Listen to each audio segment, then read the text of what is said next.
বাবু, আজ কি মাসের 13 তারিখ বাবু? ওই দেখুন, আমি বলেছিলাম না সে আসবে। এ কি? কোথায় গেল সে? কোথায়? এই তো, এই তো মাত্র কয়েক মুহূর্ত আগে এখানে বসেছিল।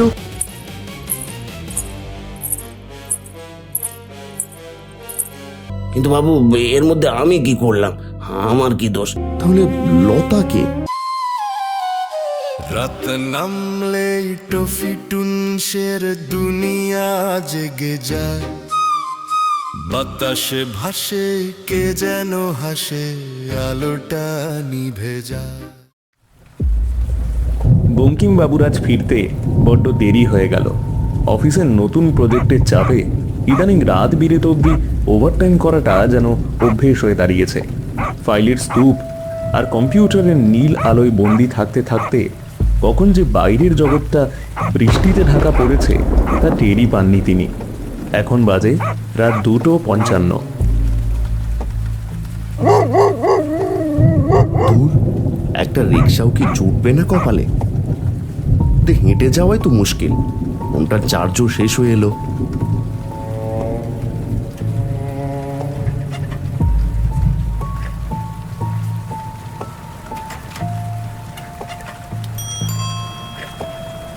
এই যে ভাই, রিক্সা যাবে নাকি?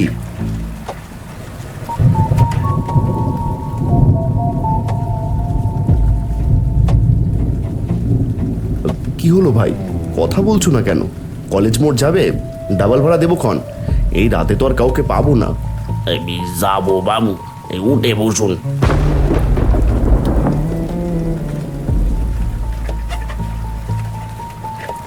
সাবধানে চালিও ভাই, রাস্তাঘাট তো একদম ফাঁকা, তার উপর বৃষ্টি হচ্ছে, কিছু তো দেখাও যাচ্ছে না ভালোভাবে। ভয় পাবেন নে বাবু, এই রাস্তা আমার নগদ অর্পণে।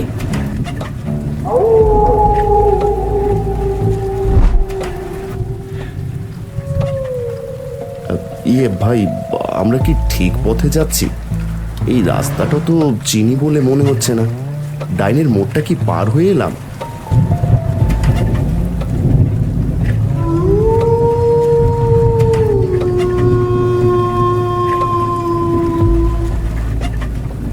আরে ভাই, কথা কানে যাচ্ছে না?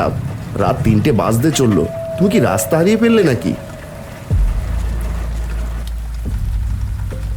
বাবু, আজ কি মাসের 13 তারিখ? হ্যাঁ, রাত 12টা পার হয়েছে অনেকক্ষণ। ক্যালেন্ডার অনুযায়ী আজ তো 13 তারিখই। কিন্তু হঠাৎ এই প্রশ্ন কেন? ভাড়ার সাথে তারিখের কি সম্পর্ক? তারিখের সাথে ভাড়ার সম্পর্ক নেই বাবু। আর 13 তারিখ নিয়ে তো ভাবার কি আছে? দিন তো দিনের মতোই। আর তুমি বরং প্যাডেল চালাও, আমাকে জলদি নামিয়ে দাও। তাহলে বেশ, সে তো আসবে। সে আমার জন্য প্রতি বছর এই তারিখেই অপেক্ষা করে থাকে। ঠিক এই পথে সে দাঁড়িয়ে থাকে। আমি চাইলেও তাকে ফেলে যেতে পারি না। সে মানে কে? তুমি কি অন্য যাত্রীর কথা বলছো? দেখো ভাই, মাঝপথে কিন্তু আমি অন্য কাউকে রিক্সা নিতে দেবো না। এমনিতেই রাত হয়েছে অনেক। আমি তো নিই না বাবু, সে নিজেই উঠে আসে। বিশ্বাস করুন, আজ ঠিক 3টের সময় তাকে আপনিও দেখতে পাবেন। প্রতি মাসের 13 তারিখে সে আমার রিক্সায় ওঠে। ওনার হাতে চুরির শব্দ আজ আমার কানে বাজে, একেবারে টুংটাং শব্দ।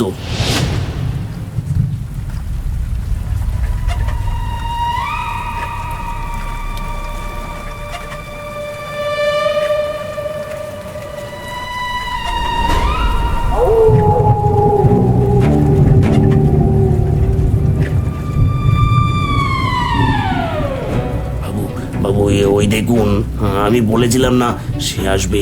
সে দাঁড়িয়ে আছে। প্রতি মাসে সময়টিতে সেইখানে আসে। কেউ এই রাত দুপুরে একটা মেয়ে মানুষ এভাবে রাস্তার ধারে দাঁড়িয়ে কেন? পাগল নাকি?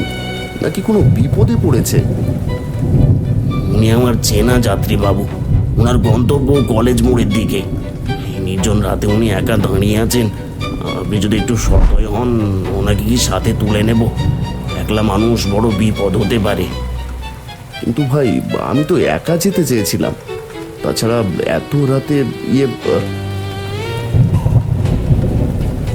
আচ্ছা ঠিক আছে, তুলে নাও।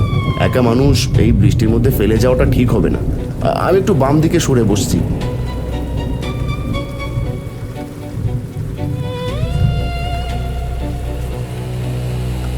মহিলাটি যখন রিকশায় উঠলেন তখন কোনো বসন্তের বাতাস নয়, বরং এক হাড় হিম করা কনকনে ঠান্ডা হাওয়া বঙ্কিমবাবুর শরীরের পাশ দিয়ে বয়ে গেল। মনে হলো যেন পাশের সিটে কেউ নয়, এক খণ্ড বরফ এসে বসলো। আপনার বাড়ি কি ওদিকেই? এই রাত দুপুরে এভাবে একা দাঁড়িয়ে থাকা কি ঠিক? এখনকার দিনকাল তো ভালো না।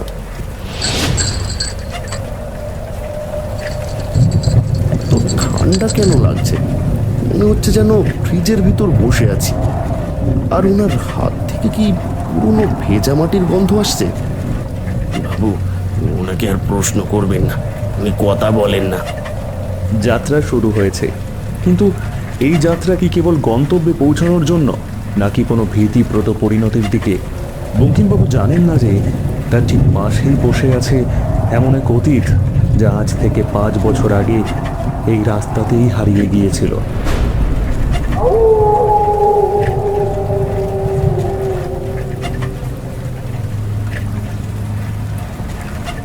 রিক্সা থামাও, আমি নেমে যাব।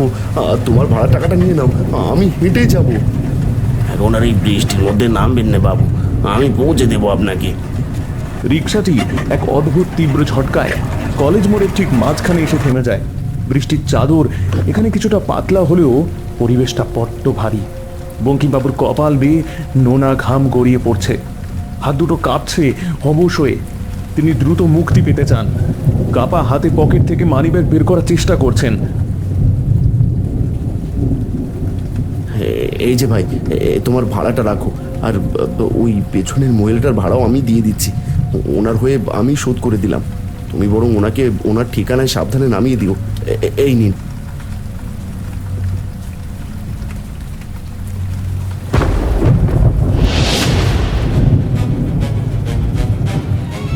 কি, কোথায় গেল সে? কোথায়? এই তো মাত্র কয়েক মুহূর্ত আগে এখানে বসেছিল। ও হে রিক্সা চালক, ওই মহিলা কোথায় নামলো? আমি তো নামতে দেখিনি। রিক্সা তো মাঝপথে একবারও থামেনি। ও কি চলন্ত রিক্সা থেকে পড়ে গেল নাকি? কথা বলছে না কেন? উনি কোথাও নামেননি বাবু, উনি এভাবেই হাওয়ায় মিলিয়ে যান, ওনার আসা যাওয়ার কোনো পথ নেই। মানে মানে কি আবল তাবল বকছো তুমি? আমার ঠিক পাশে একটা রক্ত মাংসের জ্যান্ত মানুষ বসেছিল। আমি নিজের কানে ওনার চুরির শব্দ শুনেছি।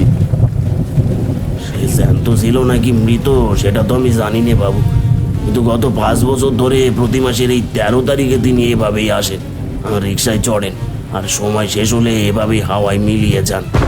তুমি তুমি তুমি জেনে শুনে ওনাকে রিক্সায় তোলো? তুমি কি মানুষ না অন্য কিছু?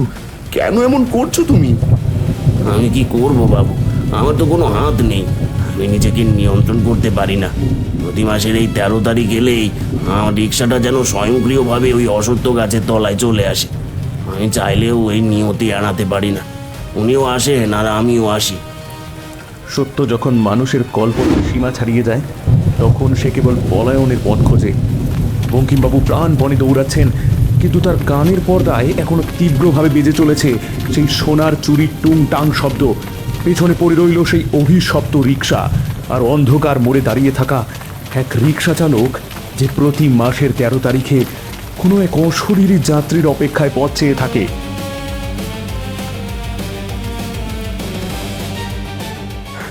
না না, এটা হতে পারে না। আমি নিশ্চয়ই পাগল হয়ে গেছি। ও কি তবে মানুষ ছিল না? ও কি তবে? হে ঈশ্বর, আমাকে বাঁচান।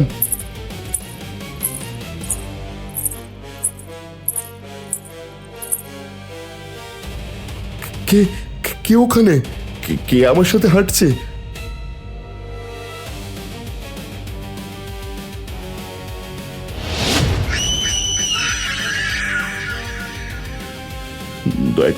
দয়া করে আমাকে ছেড়ে দিন। আমি তো আপনার কোনো ক্ষতি করিনি।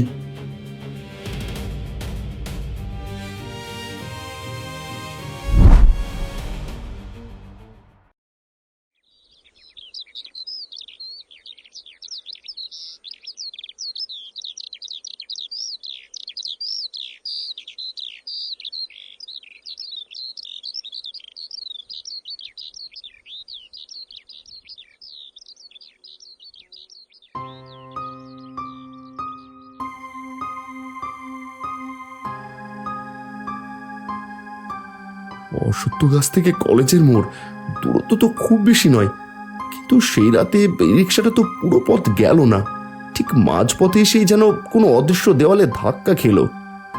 এই তো রাস্তার এই বাঁকটাতেই সেই প্রাচীন শিব মন্দির, সব হিসেব তো এখানেই মিলছে।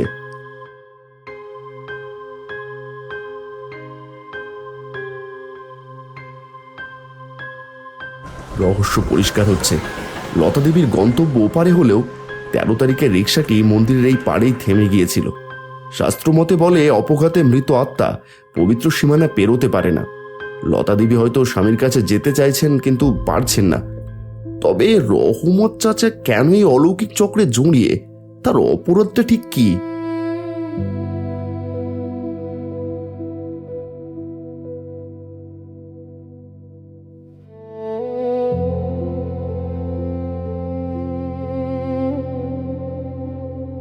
রহমত চাচা, চিনতে পারছেন? আমি বঙ্কিম, সেই 13 তারিখের যাত্রী। চিনেছি বাবু।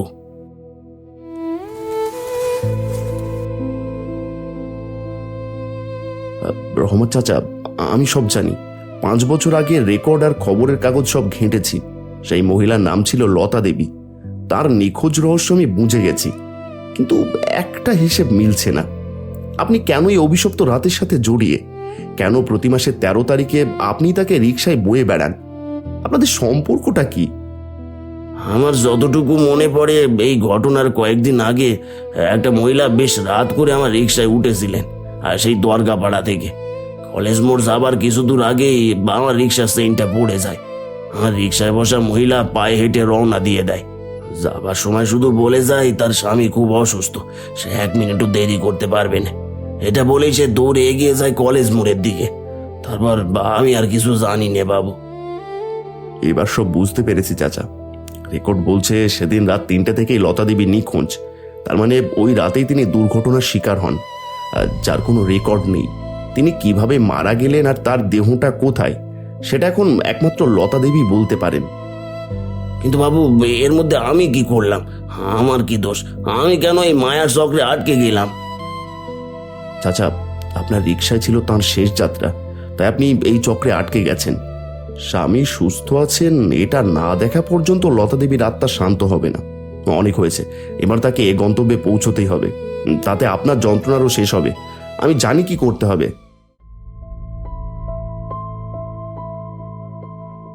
বঙ্কিমবাবু পুলিশ স্টেশন থেকে লতা দেবীর স্বামীর বাড়ির ঠিকানা বের করেছেন। তার কপালে চিন্তার ভাঁজ। তিনি একটি দরজার সামনে দাঁড়ালেন, যার নেম প্লেটে লেখা অমরনাথ ব্যানার্জি। বঙ্কিমবাবু বুক ভরে একটা দীর্ঘশ্বাস নিয়ে দরজার বেল টিপলেন। দরজা খুলল এক তরুণী, মুখে অমায়িক হাসি, কোলে একটা 1-1.5 বছরের ফুটফুটে শিশু। বঙ্কিমবাবু থতমত খেয়ে গেলেন। নমস্কার, এটা কি অমরবাবুর বাসা? আমি অমরনাথ বাবুর সাথে একটু দেখা করতে চাইছিলাম, খুব জরুরি ছিল। হ্যাঁ, উনি তো ঘরেই আছেন, ভেতরে আসুন। ওগো শুনছো?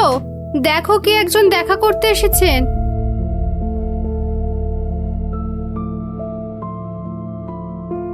নমস্কার, আপনাকে তো চিনলাম না, কোনো দরকার ছিল? নমস্কার, আমি বঙ্কিম। আমি আপনার স্ত্রীর সম্পর্কে কথা বলতে এসেছিলাম। আমার স্ত্রী সোমরা, তুমি ওনাকে চেনো? উনি কে? আমার স্ত্রী সোমরা, আর এটা আমার ছেলে। বঙ্কিমবাবু যেন নিজের চোখে বিশ্বাস করতে পারছেন না। তার কানে তখনও রহমত চাচার সেই হাহাকার আর লতা দেবীর চুরির শব্দ পাচ্ছে। তার গলা শুকিয়ে আসছে। আপনার স্ত্রী? তাহলে লতা কে? লতা দেবী কি আপনার?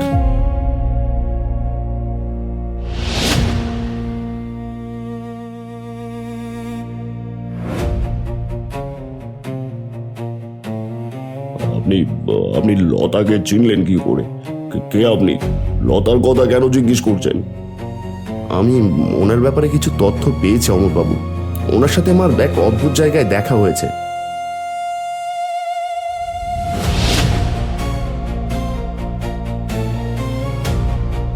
দেখা হয়েছে মানে? 5 বছর আগে অসুস্থ আমাকে দেখতে আসার পথে লতা নিখোঁজ হয়। তোকে বলেছিল ও আমায় ছেড়ে গেছে, কিন্তু আমি বিশ্বাস করিনি। 3 বছর অপেক্ষা করে শেষে একাকিত্ব সইতে না পেরে সুমনাকে বিয়ে করি। এখন কেন ওর কথা বলছেন? লতা কি তবে আজও বেঁচে? বঙ্কিমবাবু আর নিজেকে ধরে রাখতে পারলেন না। তিনি স্থির হয়ে দাঁড়িয়ে রহমত চাচার সেই 13 তারিখের রিক্সা যাত্রা, কুয়াশার সেই ছায়ামূর্তি, শিব মন্দিরের বাধা আর রহমত চাচার মায়া চক্রে 5 বছর থেকে আটকে থাকার কথা আত্মপান্ত বলে গেলেন। অমরবাবু সোফায় ধপ করে বসে পড়লেন। তার 2 চোখ বেয়ে তখন প্লাবনের মতো জল নামছে।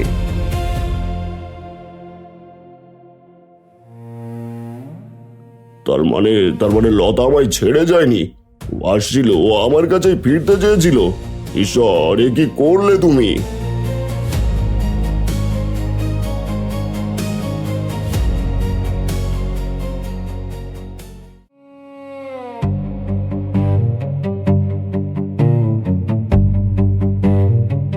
অমরবাবু, মন্দিরের এর আগে আমরা এখানেই দাঁড়াই, কারণ লতাই মন্দির পার করতে পারে না। 5 বছরের দীর্ঘ প্রতীক্ষা, 5 বছরের হাহাকার, আর প্রতিটি 13 তারিখের সেই ব্যর্থ চেষ্টা, সবই যেন আজ এই একটি মুহূর্তে এসে থমকে দাঁড়িয়েছে। লতা দেবী আজ আর কোনো অদৃশ্য মায়া নন। আজ তিনি এক প্রেমময়ী নারী, যিনি শুধু একবার তার স্বামীর মুখটা দেখার জন্য মৃত্যুকেও হার মানিয়েছেন।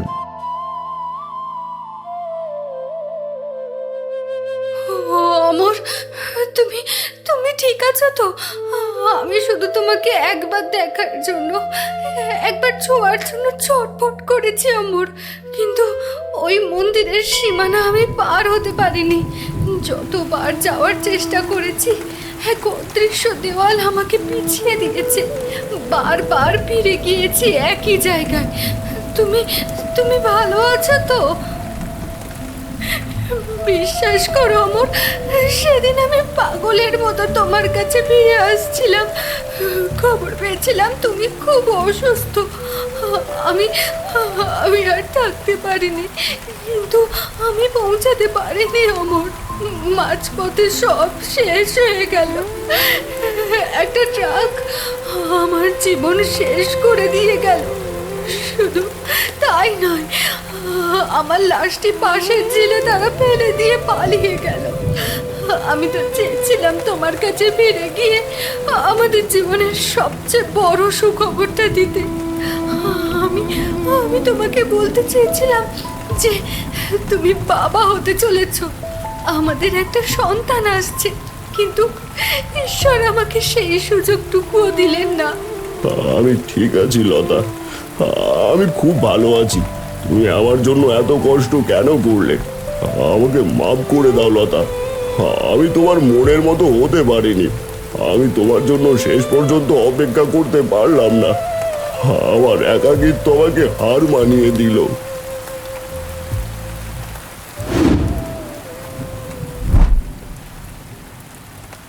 আমি বুঝতে পেরেছি অমর, তুমি খুব ভালো আছো। যে সুখ আমি তোমাকে দিতে চেয়েছিলাম কিন্তু পারিনি, সেই সুখ আজ অন্য কেউ তোমাকে দিয়েছে। তোমার ঘর আজ পূর্ণ। আজ থেকে আমি আর কোনো দিন ফিরে আসবো না, আর কোনো দিন।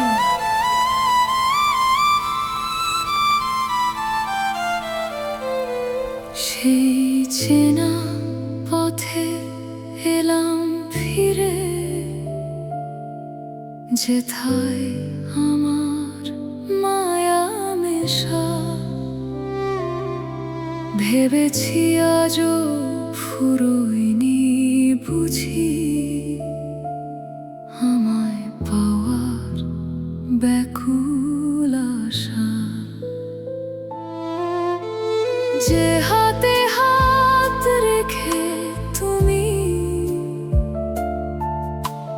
কেঁদেছিলে নিঝুম রাত, আজ সেই হাতেই কেন তবে অন্য কারোর কোমল হাত। আমি তো মরিনি, শুধু শরীরটা মাটি চাপা পড়েছে জানি।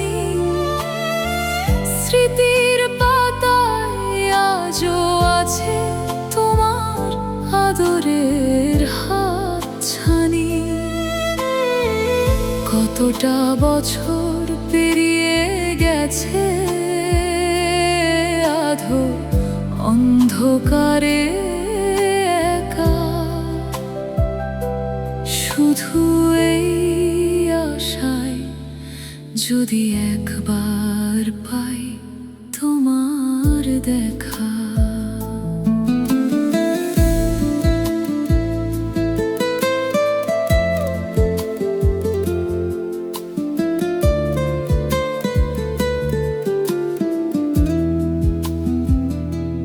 দেখে যাও তোমার সেই আমি আজ ছায়া হয়ে দাঁড়িয়ে, শূন্যে হাত বাড়িয়েছি তুমি আছো অন্যকে জড়িয়ে। তোমার ঘরের নতুন আলোয় হারানো দিনগুলো ফিরে যাই, আমি আজ বড় পর হয়েছি নিজের কাছে হারিয়ে যাই।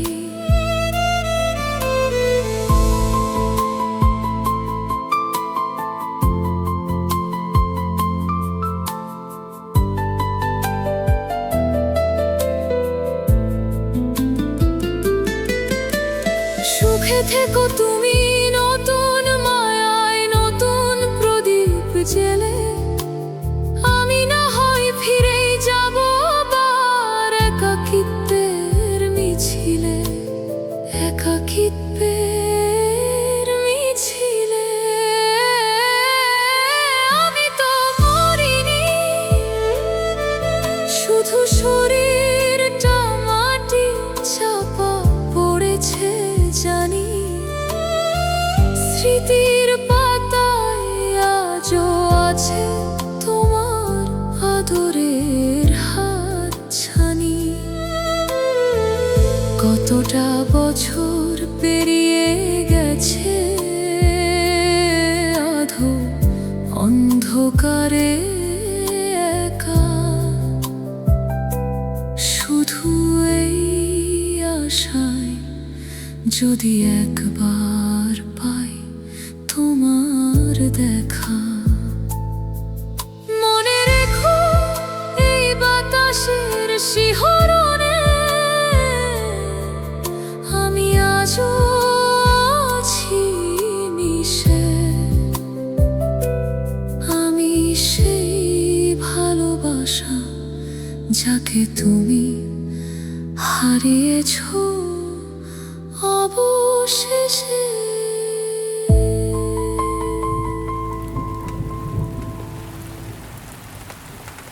মুক্তির এক নতুন সুর বেজে উঠল এই নিস্তব্ধ রাতে। লতা দেবী বুঝতে পারলেন তার ভালোবাসা অমরবাবুর জীবনে এক সুন্দর সমাপ্তি পেয়েছে, আর তার নিজের ফেরার আকুলতা আজ শান্তিতে পরিণত হয়েছে।